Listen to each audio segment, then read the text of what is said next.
This is a 1993 Hunter Biarritz 52-inch ceiling fan. I believe the only other video of one of these is from Tori the Fan Man. He saw one, except his was flush mounted.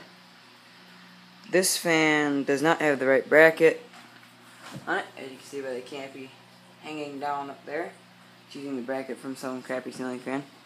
The fourth light doesn't actually do anything. The wires are broke or something or another in there. These are really cool looking fans. Unfortunately, it does not have a bent blade bracket causing the wobble. It is a warped blade, and there's not really too much I can do about that. Go ahead and stop it here so you can get a good look at it.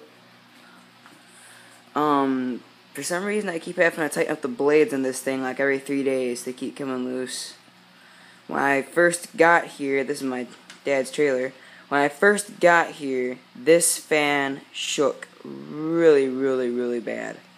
And they were using it like that. So I, of course, got that all fixed.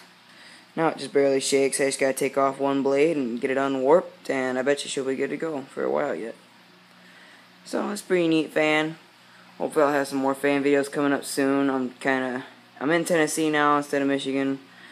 Unplanned reasons. I have no idea how I actually ended up living down here. I was supposed to go down here for 2 weeks, but now it looks like I'm living down here, so I got a whole lot of fan moving to do yet. But anyway, that's it for this video. So as usual, thanks for watching, and I hope you guys enjoyed.